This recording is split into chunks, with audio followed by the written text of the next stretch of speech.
Good Friday evening to you, and welcome to More Sports and Les Levine, the Weekend Winners Edition. I'm Dave Bacon. It is day 2 of the NFL Draft closing in, and the Browns will actually make a pick tonight in the second round. John Dorsey doesn't have to sit around and wait anymore.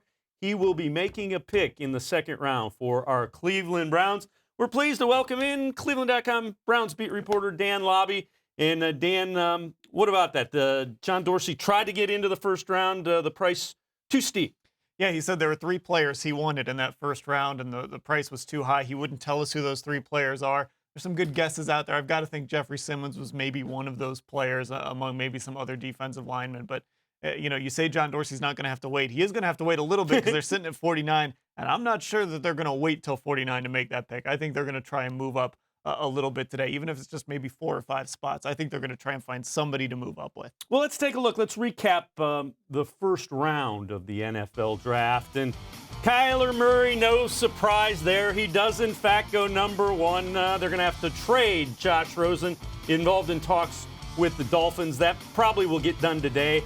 Bosa from Ohio State, too. And take a look. Dwayne Haskins from Ohio State all the way down to 15 to the Redskins. They got to be thrilled. They got the best pocket passer in the draft at 15. It felt perfectly for him, a guy that they had wanted. You see what the North has done. Devin Bush, that's a really good linebacker. Don't want to see him a couple times every year. And then a pretty big-time wide receiver by the Ravens as well. Yeah, if Lamar Jackson does come back a better thrower this year, which is what he needs to do, dealing with Hollywood Brown is going to be an issue for this Browns secondary. Denzel Ward versus Hollywood Brown is just going to be a pure speed matchup. It's going to be fun. Well, let's welcome in Jake Burns from the Orange and Brown Report. Jake, we appreciate the time as always. What kind of stood out? Any surprises? What grabbed your attention with round 1 of the NFL Draft? You followed it really closely. Yeah, no, I think there were certainly, my attention went to 2 teams that had 3 picks, right? New York had 3 picks that they actually moved up late to get a 3rd pick. And then Oakland also had 3 picks in the first round. So you were kind of paying attention to what those teams were going to do in their situations, the kind of guys that they would be able to take. Daniel Jones was the first wow moment I thought that we could have on air. I thought last year we had the wow moment early with Baker, but we get Daniel Jones at 6. Cleveland Farrell was a bit of a surprise at 4. Seemed like everybody thought he was going to go towards the teens, and Oakland could grab him a little bit later. They decided to go against it. So those were 2 sort of early surprises. Then you sort of get later on, what caught my eye was there wasn't a corner. We're going to talk about this, but there wasn't a corner that came off the board until pick 30 with DeAndre Baker going to New York. So, there's going to be a plethora of good corners there for the Browns. And like the last 10 picks, some like Titus Howard jumped up the board. The Alabama State offensive tackle who creeped in there and went to Houston was a bit of a surprise. Some other guys, a lot of analysts thought that was going to go well out in front of Titus as he sort of shot up boards late there. They still thought he was a second rounder. So the good thing, and where it left me feeling for the Browns, is some names that came off the board late, whether through trade-ups, L.J. Collier, or even N'Keal Harry, who went to the Patriots. And we were talking off air here about the Patriots' first-round wide receiver since Ohio State's Terry Glenn in '96. So some surprises late, but some names that people really like and seem to covet are all there for the taking. And the Browns need to probably take a corner or a safety. There wasn't really a run on either of those positions. So if they do, like you guys said, want to move up at some capacity, maybe 4, 5, 6 picks to get their guy, there are 6 deep at the safety and corner positions of guys that have shown on tape and through the analytics side of things with their testing that they can play. Let's take a look at what ESPN.com rates as the best available. Now, this is ESPN saying these, and there's some familiar names there. Let me ask you this, Dan. When you look at it, a lot of players that are available, wide receivers available, which the Browns don't need, DBs, which Jake mentioned, the Browns do need. Is that a good thing? Is it a bad thing as far as the Browns picking goes? I think this draft fell perfectly for the Browns because you've got not just cornerbacks on the board, but you've got good safeties on the board too. A guy like Juan Thornhill is still out there. Taylor Rapp is still out there. And then you've got really your pick of corners outside of the top corner. I mean, Greedy Williams, I don't know if a lot of people expected him to be there in the second round. He's probably not going to be there at 49. But again, that's when you start getting into, do you want to move up to take a guy like that? Do you want to see if Justin Lane will fall to you? The Browns are really in a good position right now if they want to address their secondary. Jake, let me bring you in and ask you, there's also some big-name offensive linemen. particularly tackles. The kid from Florida, who by some accounts was the top ranked tackle, is still out there. Is that a guy you could see John Dorsey going up and trying to get? Yeah, I think if there's an offensive position the Browns would want to try to get somebody relatively early, it would make the most sense for that offensive tackle position where they have some 2020 uncertainty after this year. So, yeah, it could. Jawan Taylor battled weight issues going into his career at Florida, seemed to get those under control. It still seems to be cropping up with scouts, and he has had a knee red flag that has popped up. So that's going to speak to a guy who, if you mix in his inability to sort of I think the strong part of his game is run game, power game. He does not perform well as some of the others like Andre Dillard, who went to the Eagles at 22, does not perform well in pass protection from the technician side and the footwork side. So you're running into teams saying, we don't really necessarily want to jump up here and take a run grading sort of tackle. We'd rather get somebody who's more of a pass protector by nature, and then you mix in the red flags of the weight and the knee, so you see a guy fall down the board. I still think he's a good player. He's there for the taking. Greg Little from Ole Miss is still there. Yannick Kajusta is still there. Dalton Reisner from Kansas State is another name that is still there. So if they want to, like Dan and I mentioned, corner and safety is full too. If they do feel like the tackle is there as the best player on the board, they're probably going to be more than tempted to take that player right there. All right, Jake Burns, stay with us. We're going to step aside, take a quick timeout. Dan Labbe, Jake Burns, and I will talk about the Browns' needs as they set up for the second and third rounds of the NFL Draft tonight from Nashville, Tennessee. It's more sports and Les Levine, the Weekend Winners Edition. Stay with us.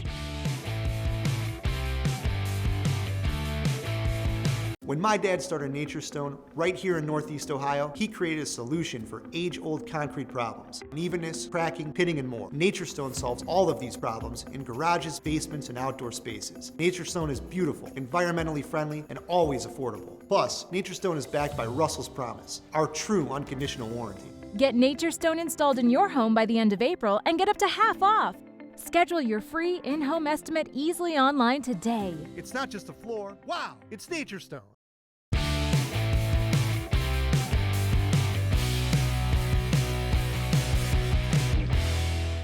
Welcome back to More Sports and Les Levine, Weekend Winners Edition. Cleveland.com Browns beat reporter Dan Labbe. Dave Bacon will be joined again by Jake Burns from the Orange and Brown Report. And we are specifically talking Browns and their needs. 49 is where they are set to pick 19th in the second round, 17th in the second round. I always want to do that. Well, let's take a look at the Browns' needs. Addressed some of them with trades and in free agency. So before free agency and trades, offensive tackle, wide receiver, of course, Odell Beckham Jr. kind of addressed that need in a big way. Olivia Vernon and also the inside with Richardson addressed. But still, you could use an offensive tackle and interior defense on that. The one I think they really need to beef up is the linebacker.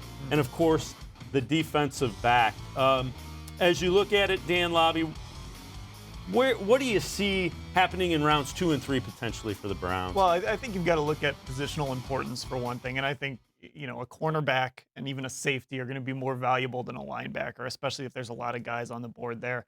Offensive tackle is certainly someplace they could look, but they paid Greg Robinson to be their starter this year. That is starter money that they gave him. It's only 1 year, but they did pay him that. As you go through the offseason, everybody lays their cards on the table eventually. And the Browns did not address the cornerback position in free agency, other than, if you want to say Eric Murray can maybe move up and play in the slot.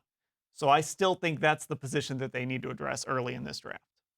Let's welcome Jake Burns in from the Orange and Brown Report, also a contributor here on cleveland.com. Jake, as you look at it, there's an awful lot of good wide receivers that are available. What do you see John Dorsey doing? Obviously, with Odell Beckham and Callaway now your third, you're not going to look at that. But is there potentially a wide receiver that is good enough that might tempt you to say, boy, I just can't pass on this guy?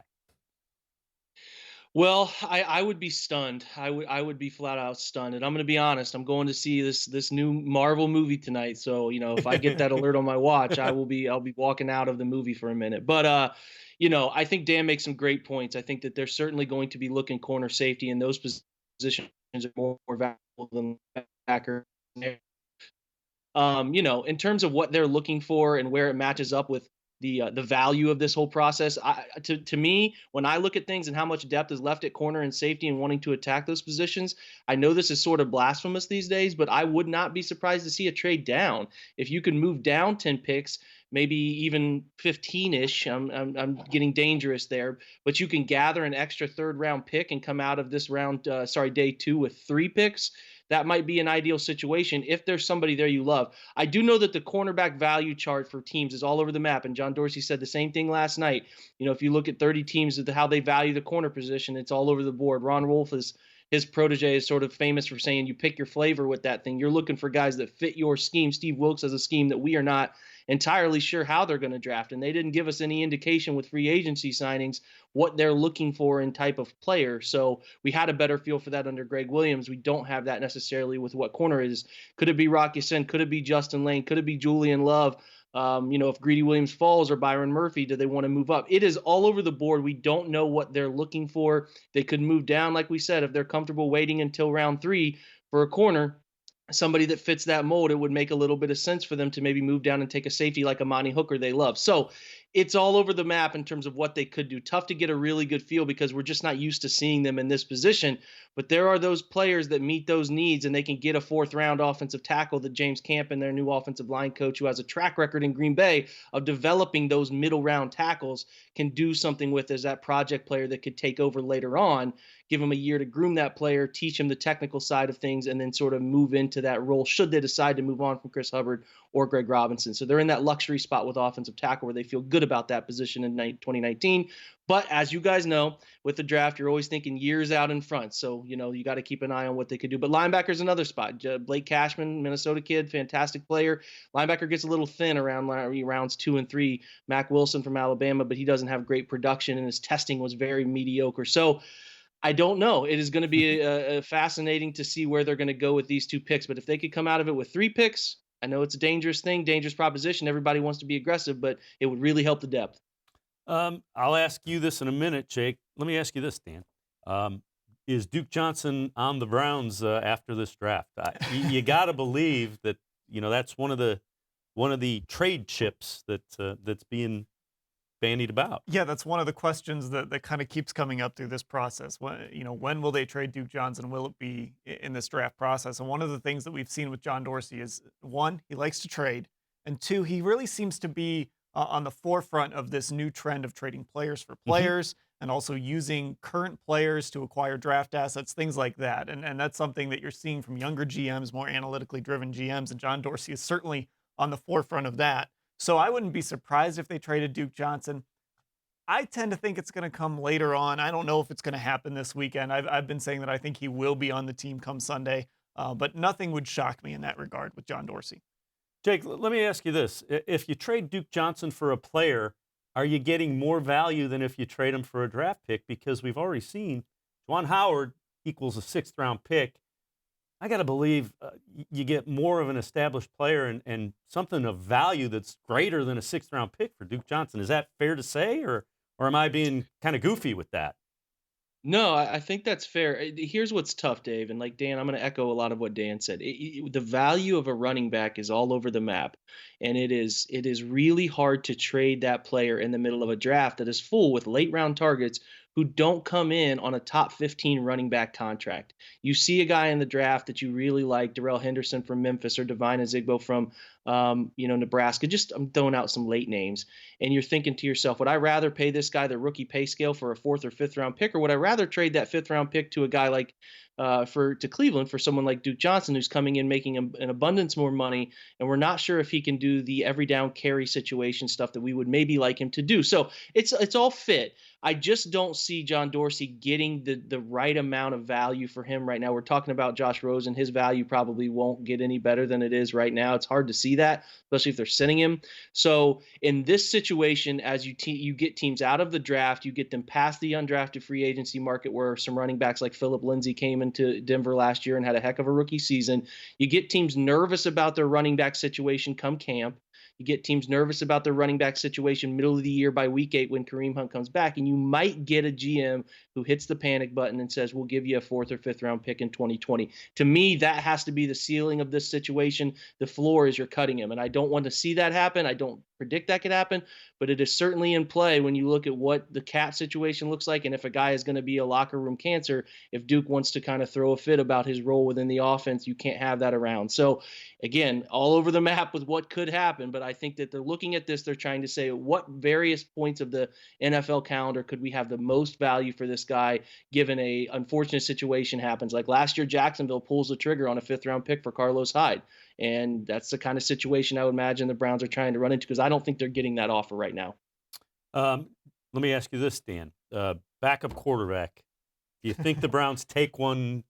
Obviously not tonight, but round 6 or 7. Do they draft a quarterback? It wouldn't surprise me, and I think a lot of it has to do with how they view Garrett Gilbert. Is he just a camp arm, or is he a legitimate guy that could be a backup? Because they're going to need 4 quarterbacks in this roster for camp. So if they just view him as a camp arm, maybe they do go out and get, I've thrown out the name Gardner Minshew. They have 3 5th-round picks. Mm-hmm. So maybe you go out and you get a guy like that you can put on your roster for a few years, and then you trade him down the road for some draft assets. So I don't think that would surprise me. You're going to need 4 quarterbacks on this roster by July. Baker Mayfield is not going to play very much in the preseason, so you need arms on this roster. So we'll see how they address that. It wouldn't shock me if they used one of those 5ths on a quarterback.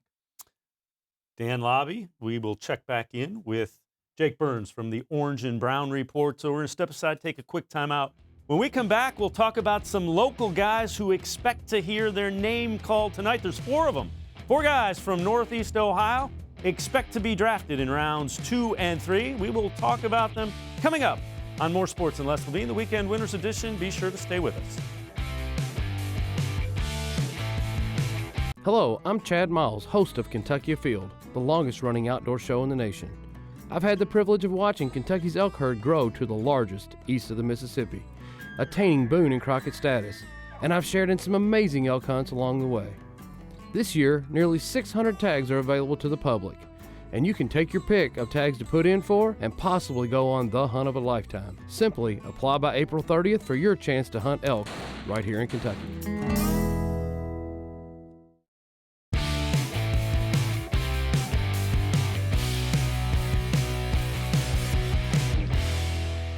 Welcome back to More Sports and Les Levine, the Weekend Winners Edition. I'm Dave Bacon, getting set for round 2 of the NFL Draft. We've talked a little bit about the Browns' needs, and it could intersect with 4 guys from Northeast Ohio who played their high school football around the area who expect to be called tonight in rounds 2 and 3. One of them, Andy Isabella, who is from Mayfield High School, was at the University of Massachusetts, was a finalist for the Blitnikoff Award, played running back there, but effective out of the backfield, a guy that really can run and impress quite a bit at the scouting combine, Dan.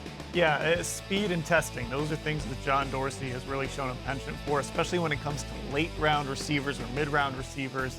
I've got to imagine that a guy like Andy Isabella is going to be on his radar. I don't know if he's going to have a chance to get him. Again, you're looking at maybe a 4th round or a 5th round that the Browns would want to spend on that position.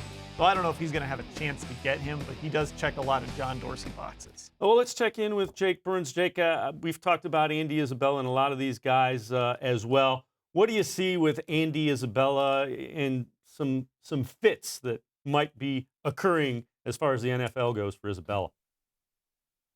Yeah, I think you look at Isabella and you see what some stereotypes would be, kind of that slot receiver who's pesky, sneaky, athletic, all of those things that people try to tag. But that's not the case. He actually graded out as Pro Football Focus's highest graded college football wide receiver this past year. And you can say, hey, or whatever.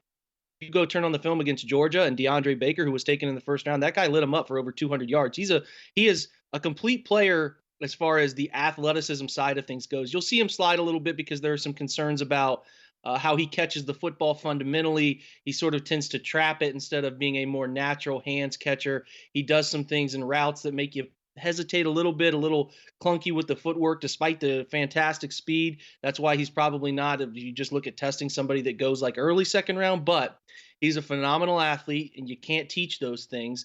And he has tape on of himself against really good competition, and he's doing some damaging things deep down the field. So he is not a one-trick pony type of player. You can use him in jet sweep stuff. You can put him in the slot. You can put him out wide. Get the right matchup for him. Get the ball in his hands in space, and he's dynamic. So it's going to be a good fit for somebody, probably late 2, early 3, but somebody will come out of it a better franchise for it. Well, another guy who fits that similar profile, Paris Campbell, from St. Vincent St. Mary High School and Ohio State. Got to see him for a number of years. Also a guy that played running back in high school and transitioned. You saw him quite a bit. Yeah, and he's a versatile guy. Obviously, like you said, he played running back, and he's a guy you can get the ball to in space, and he's going to make things happen because of that background. Ohio State did that a lot. You can use him on end arounds. You can use him on reverses. You can just throw the ball to him quick on the sideline and let him make somebody miss. He'd actually be a really good fit in Cleveland as well, just because you wouldn't have to start him on the outside. There's a lot of different things you could do with him. He can probably contribute on special teams, maybe even as a return guy. And that's really what I think the Browns would be looking for if they did take a receiver at some point. Yeah, and again, before they traded for Odell Beckham, there were a lot more receivers in play. Again, let's welcome in Jake Burns, Orange and Brown Report contributor on cleveland.com. I know you've seen quite a bit of Paris Campbell on tape. What do you think of Paris Campbell and the things he does well? Yeah, I'll echo Dan. Just like Andy Isabella's a running back transplant to wide receiver, you get these guys who can run in open space. And at the college game, you want to get them the ball as quickly as you can with less people around them, and that's probably best fit as a wide receiver for those guys' body types. If you look at what's going to be the knock on Paris Campbell, it's going to be route nuance. He doesn't run a ton of different downfield routes with multiple levels of complications to it, as far as beating a press off the line, 2 cuts to make a move, 1 cut to set up another cut. He doesn't do that stuff. He's more of what I used to call, when coaching, a long handoff guy, drags, bubble screens, different things like that to let him make plays in space, which is what he's effective at. And that's not a knock on him. 4.3 speed guys who can get to top speed at the blink of an eye have a place in the NFL. Curtis Samuel is sort of the mold. I think Curtis Samuel had a little bit more route nuance, but I think a more explosive athlete is Paris Campbell. So if a team takes him, if the Browns were to take him, it would be a luxury pick for an offense, because you're looking at sort of that Swiss Army knife that can do a lot of different things, can maybe even be a dangerous threat in special teams, returning the football too. So, you get guys with speed like this, you can find a way to use them all the time. I do understand the concerns with Paris Campbell in terms of lack of routes that provide downfield throwing. And if you're going to use a second-round pick on a wide receiver, you better make sure he's at least projected to be a complete player. But if you have an offense that is set up like the Browns could be, to use Odell Beckham in a certain way and use Jarvis Landry in a certain way and Callaway, and you want another guy that could be that long-term piece when some of those pieces are gone, this is the type of player you could get who's going to be explosive, and he will erase angles on Sundays, and that's an important thing, speed plays. Absolutely. Another guy, and this guy might be in play for the Browns, is Justin Lane. Went to Benedictine High School, was a wide receiver predominantly, also played some defensive back. Went to Michigan State, switched to defensive back. As we see here, he's a guy that would come up and hit you in high school, and pretty good coverage guy. A little bit taller, 6'2", 6'3". Talk a little bit about Lane, Dan. Well, that's what I kind of like about him, especially fitting with the Browns, is he's taller, because you have Denzel Ward on one side, who of course is really fast, not the biggest guy in the world. So now you can maybe pair him with a taller cornerback on the other side of the field, and I think those two match up well. It's going to be interesting to see kind of what the Browns value this year in corners with Steve Wilks, because last year, one of the reasons they loved Denzel Ward was his ability to cover in man. And they loved his tape. They thought he was one of the few corners that had NFL-style qualities on tape. That's why they picked him. That's why they liked him at number 4. So let's see how they feel about a guy like Justin Lane now that Steve Wilks is in the building, and how they feel about that cornerback position. Let's welcome in Jake Burns again. Jake, you and I have talked about Justin Lane previous weeks. Let's review. What do you like about Justin Lane? What do the Browns, more importantly, what do you think they like about him? Yeah, from those of us who are not in the draft room, it just makes a ton of sense. You look at a lot of what Wilks does in cover 3 coverage, and you look at a player like Lane, who's lanky enough, who can run with people at top end speed type of routes, downfield routes. But like you said, Dave, come up and make a play on the football and make tackles in zone coverage too, because that's a big part of run support. Is those guys are your contained guys in a lot of situations, your corners who need to come up on sweeps, pin, pull, things like that, where the running back is working laterally. And he can do those things. He's not afraid of contact, and he can get after the ball, and he's fast enough. He's not a burner, but he's fast enough, and he's really good route awareness in zone concept stuff to see patterns that come together, whether it's a post and an over route, something like that, where it's threatening his cover 3 route, passing on a man, letting another man come into his zone and making a play on the football. And he's a very good, and probably his best trait is ball skills. Popular thing in the NFL these days, going up, throwing fades, throwing back shoulder balls. That stuff happens everywhere week to week. It's going to happen to the Browns. They got a player, if they get lame, they have a player who can handle that. Did so at the college level. Really good using that long, wiry frame to challenge the ball at the highest point.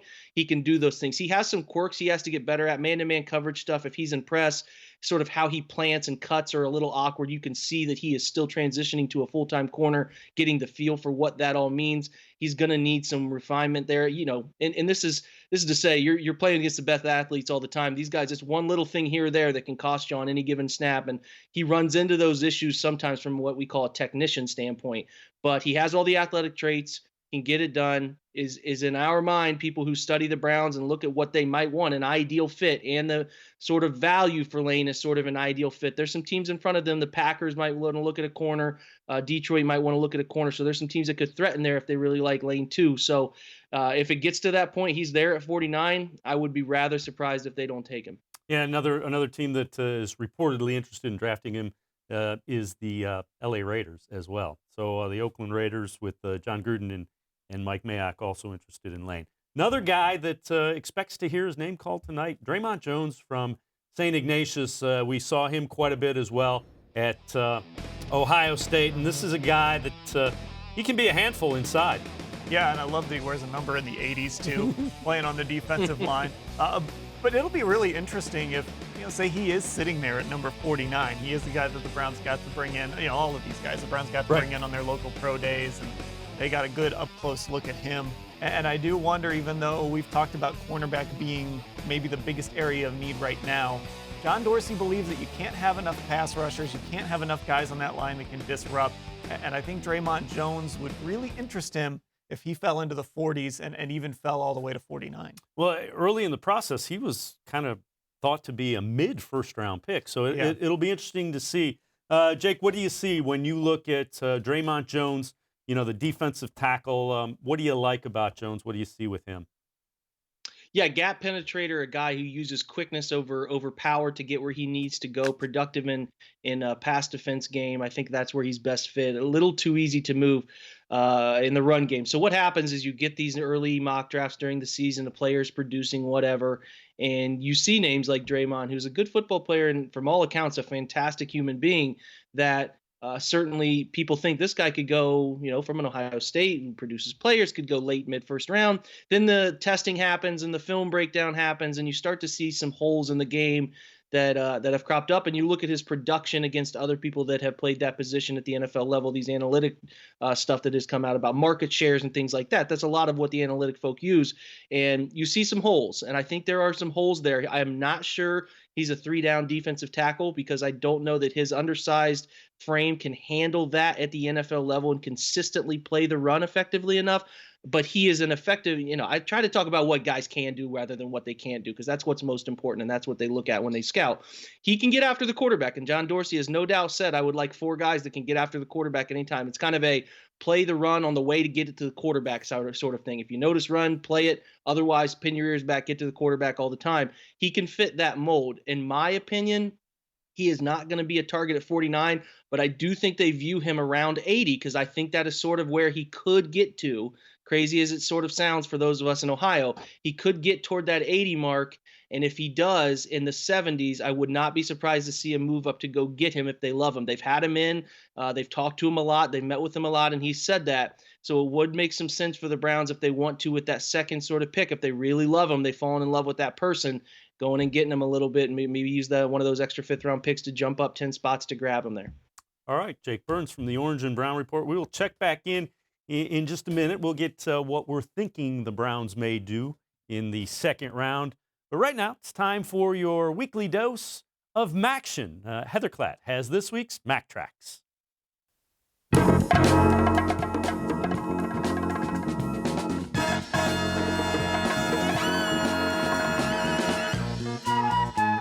Hey Hey everyone, this is Heather and here is your Mac Track for the week. We're only through 2 spring championships, but ring season has already been won for the record books. After battling with the Indiana weather, Kent State was able to come through and win their 21st consecutive MAC Women's Golf Championship title. As a team, the Golden Flashes finished 7 under for a 3-round total of 857. Caroline Stromo shot a MAC championship record 65 in the second round on her way to individual champion honors. Western Michigan won their 2nd straight men's tennis tournament title. The top-seeded Broncos defeated number 3 Northern Illinois 4-3 for the program's 13th MAC championship banner. Last week we talked about Kent State's Andrea Scally tossing her 2nd no-no of the year. This week the NFCA dubbed her National Pitcher of the Week for Division I. The redshirt freshman has not surrendered a run in 22.2 innings of work. Not much movement in the standings for either softball or baseball. Miami does remain at the top of both of those sports, each team at 11-4. MAC play resumes tonight. Check our website, getsomeaction.com, for game times and location. On Wednesday, Miami introduced Deanna Hendricks as the women's basketball head coach. Hendricks comes to Oxford after serving as head coach at High Point the last 7 seasons. We've got 2 more championships teed up for you this weekend, men's golf down in Aurora and women's tennis over in Buffalo. Be sure to visit our website and follow all of our social media accounts for update on those. We'll see you guys next week.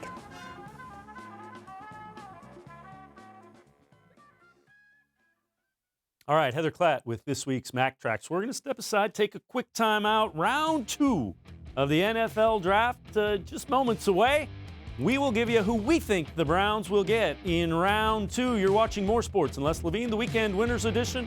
We'll be right back after this timeout.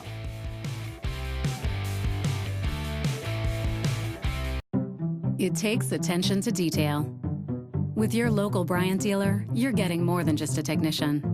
You're getting someone who pays attention to your needs and the little things that make a big difference. It takes a dealer you can rely on. And to keep your family cool this summer, let me show you how this works. It takes Bryant. Bryant, whatever it takes. And to keep your family comfortable, it takes Smiley One Heating and Cooling. Find them at 440-449-HEAT.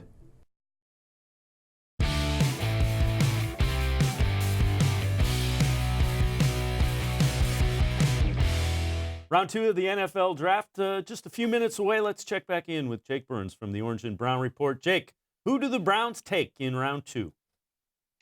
Well, Dave, I have an unparalleled streak going into last year of players that I would think they were going to take, and they never take them. So I broke that with Baker Mayfield. Let's see if I can go 2 for 2 with the Browns' first pick. I think they take Justin Lane, good fit for the defense, and I think it will be an ideal spot for the Browns right there at pick 49.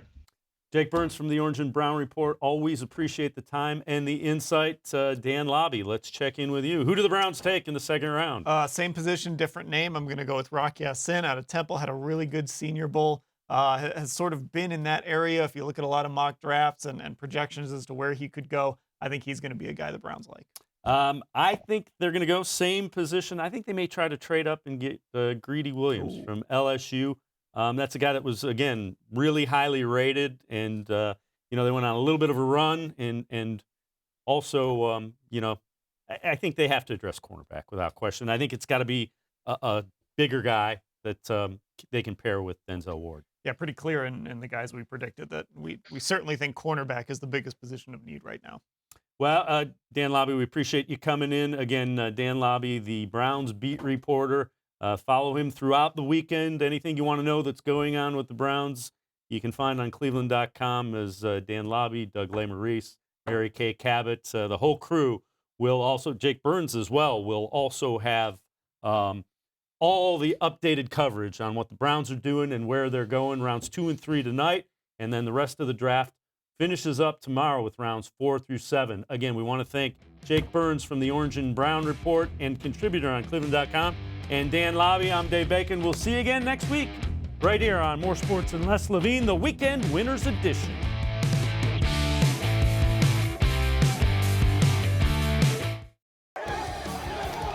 Keep it simple. Leaders lead. Leaders lead.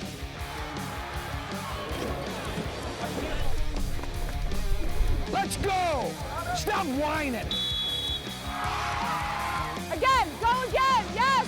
You gotta rotate, go, Stone!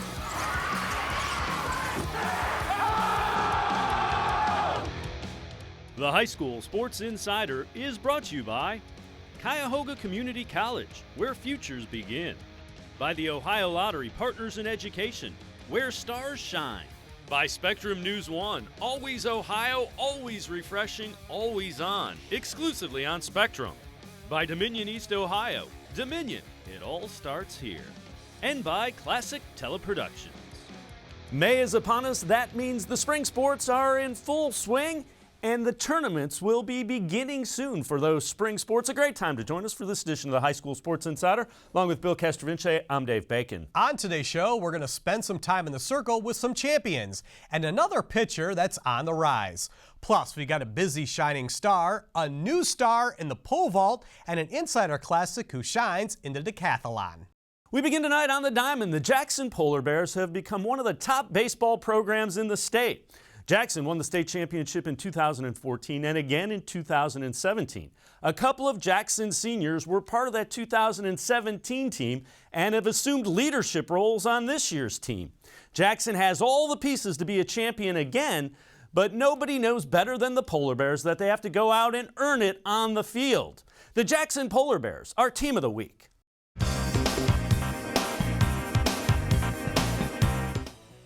Two state championships in the last 5 years have set the standard for Jackson baseball. With that success comes the expectations of a certain style of play for the Polar Bears. We're really trying to create growth, and do things and compete the right way with the right energy level. It's a big deal for us, and our program is playing at a high energy for 7 innings. The talent on this team is evident. There are several Division I college players. Senior Trey Wright is one of the leaders who knows these Polar Bears will have to earn everything they get on the field.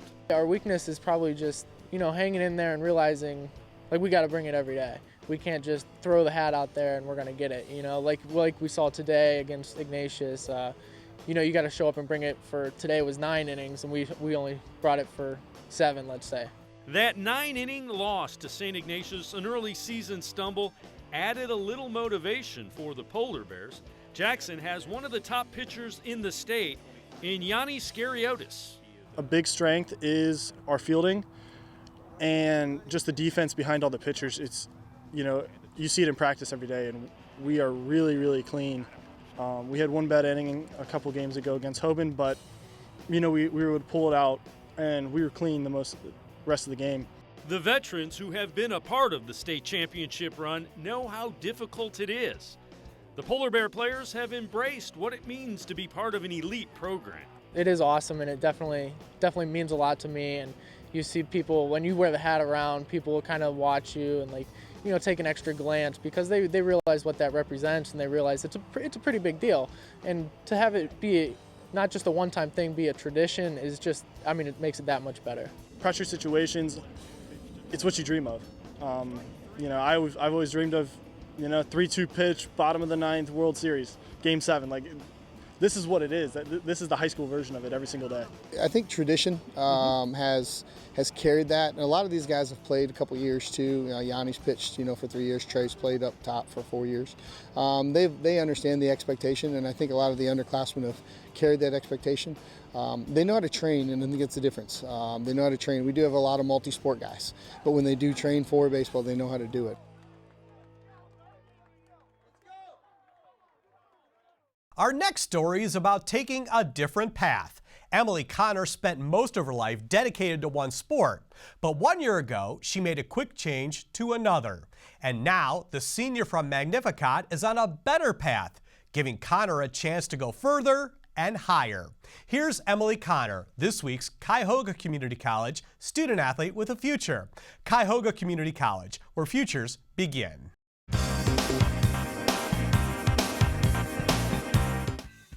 14 months ago, she was playing a different sport. Back then, she didn't even need shoes to compete. But once she picked up a vaulting pole, Emily Connor had found a new hobby, and said goodbye to gymnastics forever. A lot of girls go from gymnastics to pole vault, and that's what I heard, so that's why I tried it.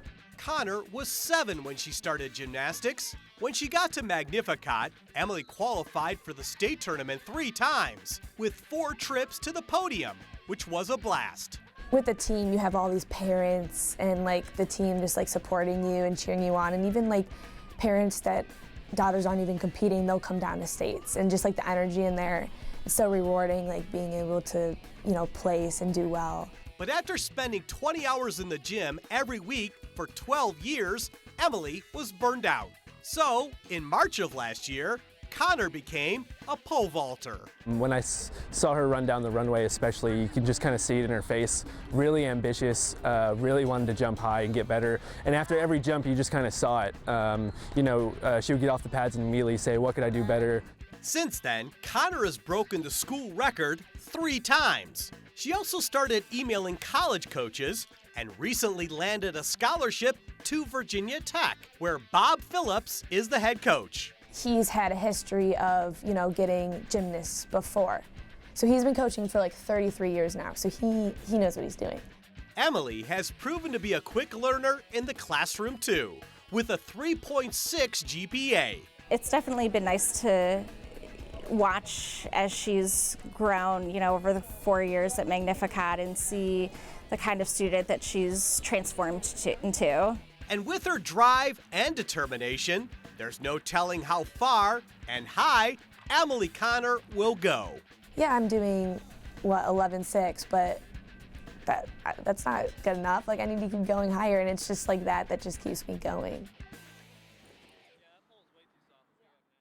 Emily is also really good at wakeboarding and surfing, and I wouldn't be surprised she got a scholarship in them too. Straight ahead, we will meet this week's Partners in Education shining star and a pair of aces that's awfully tough to beat. The High School Sports Insider will be right back. I decided to go to Tri-C because it was easy to commute to. I was able to start Kent State as a junior. All my credits from Tri-C transferred to Kent State. I will be able to earn my bachelor's degree in 4 years. I saved a lot of money starting at Tri-C. My name is Stephanie Bain, and I earned my first degree at Cuyahoga Community College.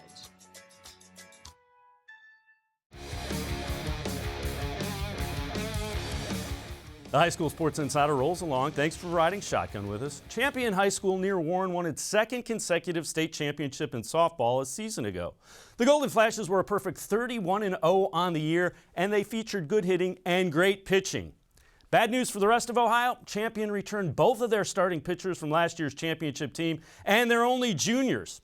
Allison Smith and Sophie Howell are 2 of Ohio's best pitchers, and they happen to be teammates for the Golden Flashes. We have an all-access look at Champion High School's pair of aces in the circle.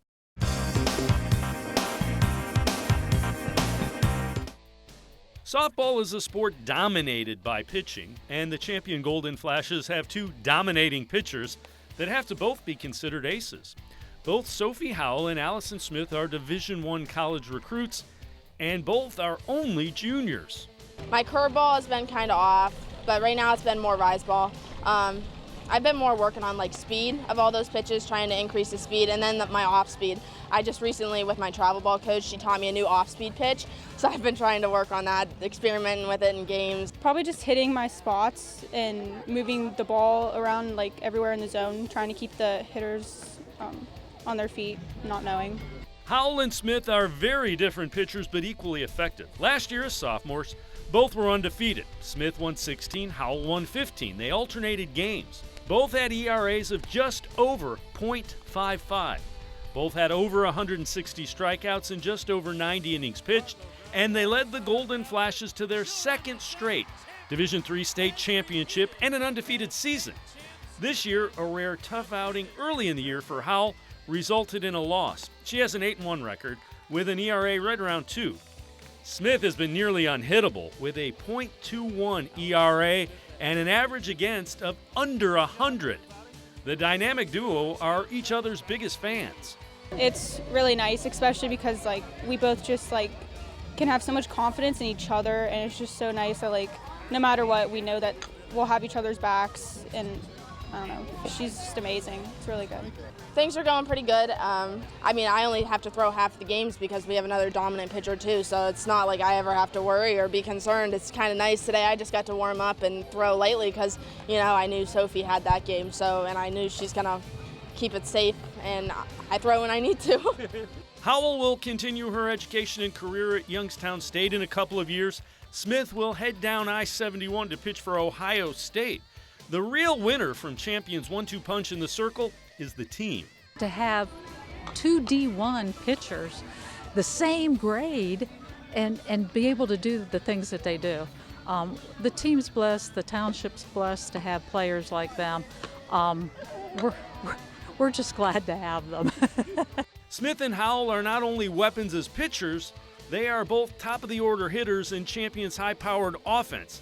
Smith is hitting over 600 with 10 home runs already, and Howell is hitting over 450 with 17 runs batted in. Just like being more consistent with the pitches I'm swinging at, because sometimes I tend to just swing at like balls a lot, so just trying to be more consistent, stay through the ball, try to just get some like solid hits. It's just fun. When my dad calls it seeing watermelons, it's pretty nice because it's like you can't ever miss. And you just got to try and help everybody else on your team out, because you might be seeing watermelons, but if they're not, you can't be like down their throat about, oh, I'm hitting so good and you're not. So you just got to make it fun for everyone, even though you're doing good. I'll admit it was tough putting together this week's Shining Star feature. Christine Rutkowski is involved in so many different clubs and activities, it's hard to fit all of them in just one story. Christine is making the best of her high school experience at Brecksville, and she just won a state championship too. Try to keep up as we honor Christine Rutkowski, this week's Ohio Lottery Partners in Education Shining Star.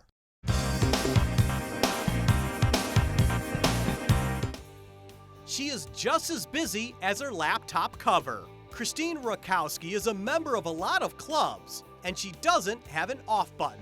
It's really fun because it's like I get to meet students throughout the state of Ohio through some of the events I do. I get to become really close with my peers in ways that other people can't because of what I do. Let's go through her resume. First up, speech and debate, where the Brecksville senior won a state championship in declamation last month. A lot of compliments I got from judges and critiques were just like, I could hear your voice, and I know this is someone else's speech, but I can tell that this is you, and it's very authentic to who you are. Rutkowski also won state honors in the Model UN program, and she's been a leader in youth and government for 3 years. Last year, she was elected to be the lieutenant governor of the entire conference. So she was one of the major leaders down there at the state capitol this year. In youth and government, and we were really proud of her because she's representing Brecksville Broadview Heights High School. As a sophomore, she saw the mock trial team at a rally and immediately joined. Christine came to me and she's like, I need to be in this club. They made such an impression on me, I need to be in this club. And so by her junior year, just a year later, she was already excelling. Christine is a 4.0 student and the secretary of the National Honor Society. She's the first to volunteer, even if there are jobs that maybe are less desirable jobs. She is happy to jump in, complete the task, and she does so with excellence. She even started a club fair to promote all the activities at Brecksville. She, by herself, came up with this idea, presented it to me in just meeting me, and then worked with our school administration to kind of coordinate the event. Now it's become an annual tradition at our school.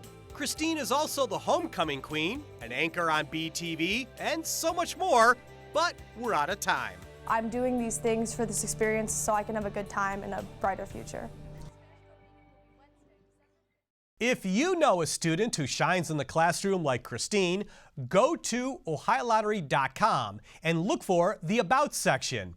In there, you'll find the Supporting Education tab, which has all the information you need. If you missed some of today's show or want to see past episodes, they're online and free. What a deal, I know. Head to citybeat-tv.com. That's citybeat-tv.com. Still to come, we'll meet a powerful pitcher from Portage County. And our Insider Classic is a former Eagle who's flying high. Stay tuned. The Ohio Lottery Partners in Education program has been recognizing role model students and teachers since 2007. To nominate a deserving teacher or student, go to OhioLottery.com. In the About section, find Supporting Education.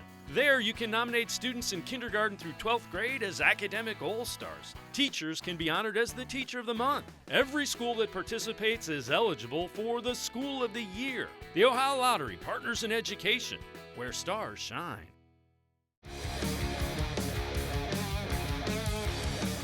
Thanks for hanging with us on this edition of the High School Sports Insider. Crestwood High School is off to a pretty good start this softball season. Red Devils have a mix of veterans and youth this year. In the circle, Riley Kline is a poised senior who seems unflappable. Kline's not overpowering, but when she hits her spots and keeps the ball low in the strike zone, Kline is very effective. Riley Kline from Crestwood, our Spectrum News 1 Game Breaker.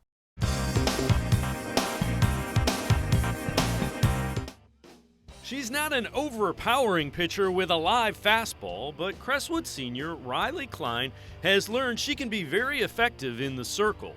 I'm not really a big pitcher, like hard-wise, but they move, so it works for me. My pitching coach, Stephanie, she noticed that I have movement, but it's more of an inside-outside, not up-down, so I've been aiming to be low so that I get ground balls so that we can get out.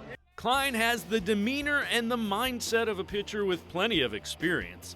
The mental part of pitching is something that Riley has really worked very hard to improve. I have been very mentally weak in the past, and my pitching coach has been, you have to shake it off. The next play is the most important. I have to just let it go because I know that if I keep thinking about it, then it'll snowball and it'll get bad. Understanding what she does well and how to use that in the circle is a sign of a maturing pitcher. And Kline fits the bill. She understands what she needs to do is get ahead of hitters and hit her spots. I think it's important for all of our pitchers to get ahead because then they can use their pitches against the hitters. So we strive, we keep statistics on their pitches and encourage them to get ahead of the batter so then they can have fun with their other pitches thrown against them. I get excited when I'm pitching well.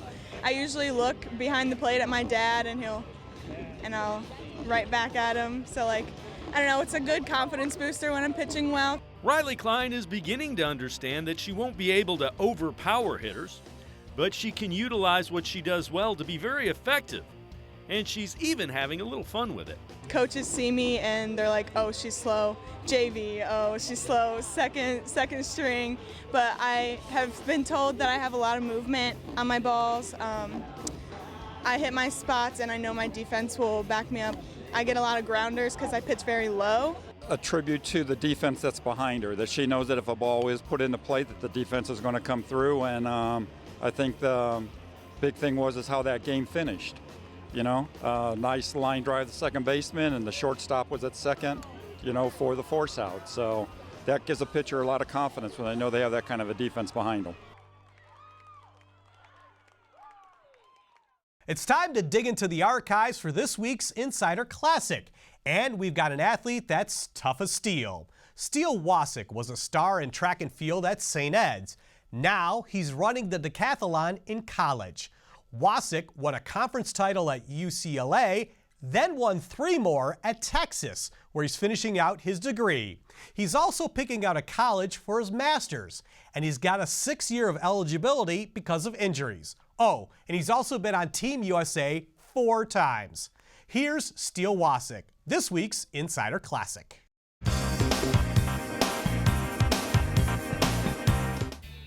He may be the best high school athlete not only in Ohio, but the entire country. St. Ed's Steele Wasik. He won the decathlon at the AAU's National Junior Olympics last summer. When you do 10 events, there are some that you do better in, some that you do worse in, but it really equaled out, and it really came down to the events where it was a test of heart, the 1500, the 400, and I pushed myself, and I have to thank my parents and my coaches for that, and it just turned out really, really great. The decathlon is a combination of 10 events over 2 days that tests an athlete's speed, strength, endurance, and agility. I'm a hurdler by trade. That's my main focus here at St. Ed's. So the hurdles, the 400, really the jumps and the sprints are my strengths. Wasik has reached his short-term goals. His long-term ones are lofty but attainable. In college, I hope to make nationals all 4 years. I hope to go to the World University Games, and looking farther than that, a lot of coaches have told me that I have the potential to make it to the Olympics, and that's certainly been a dream of mine ever since I stepped on the track. Wasik scored over 7,000 points in the decathlon and has a legitimate chance at setting a national high point total in the event this summer. For the time being, Wasik is focused on trying to help St. Ed's track team get it done again. Steele has been a part of the Eagles' first 2 state track titles in 2012 and 2013. He's trying to help the Eagles earn the three-peat this year. Winning states, I mean, that means the world to me. It's amazing to see what a few individuals can do when they come together and really just train as hard as they can. I'd much rather take home a team trophy than an individual medal. I think that lasts longer and means more to the school. Steele is a coach's dream. He can be plugged into a number of events and contend to win a state championship in each of those events. This year, he'll be competing in the high jump and long jump at states, in addition to the hurdles. Long jump is actually like a really new event for me. I only started doing it this year for the team, and I really like it because it's more explosive than the other events, whereas high jump is very methodical, technical. Long jump is, you gotta worry about maybe 2 or 3 things, but then just rip it and grip it and explode. Steele Wasik has been a part of 2 state track championship teams at St. Ed's. He's a national decathlon champion. He's had a storied high school career by any standard. I'm just gonna remember the awesome days I have out here on the track, just training with my friends, with my teammates, and really just all getting together and doing something for the school. You know, we're a bunch of individuals, and track is an individual sport, but when you put it all together and you make a team, you can do some incredible things. We want you to get more involved in the show, and you can through social media. Follow us on Twitter. We're at HS Sports Insider and at Dave Bacon Sports. Tweet us your story ideas or video or pictures showing your school spirit. We'll use them in a future show. We're still plugging away on Facebook as well. Head to our page and like us. We're at High School Sports Insider. But don't touch that dial. The tweets of the week are coming up next. I've got a 4-year degree.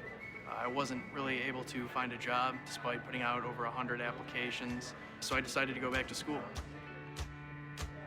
You know, Tri-C really did change my life. After getting my degree from Tri-C, I'm working in the IT field. I work at a job I love. Life is good, thanks to Tri-C. My name is Josh Gatka, and I received my IT degree from Tri-C.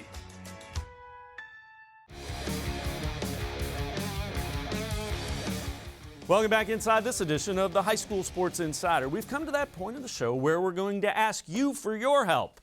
We want your voice to be heard. We're always on the lookout for great performances, crazy plays, or just high school kids having fun. That's where you come in.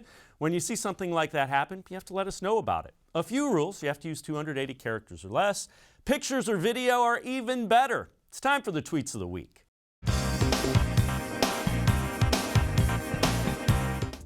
The Shaker Heights girls lacrosse team is off to a very good start this year with a 7-2 record, but one secret to the Red Raiders' success is out. It's goat yoga. No, we're not kidding. It's goat yoga.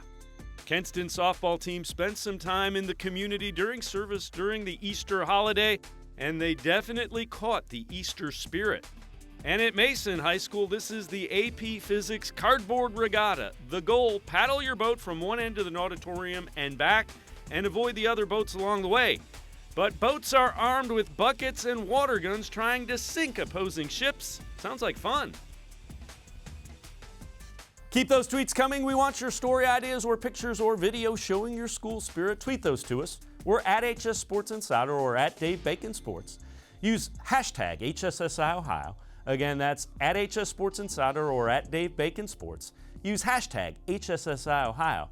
We'll use a few of them on upcoming shows as the tweets of the week. Our half hour together always seems to fly by, and now we are all out of time on this week's show. Before we go, we want to thank you for making the time to join us. Hope to see you back here next week, same time, same place, when again we'll have some of the best high school sports stories from all across Ohio. And as always, thanks for supporting high school athletics. Have a good night.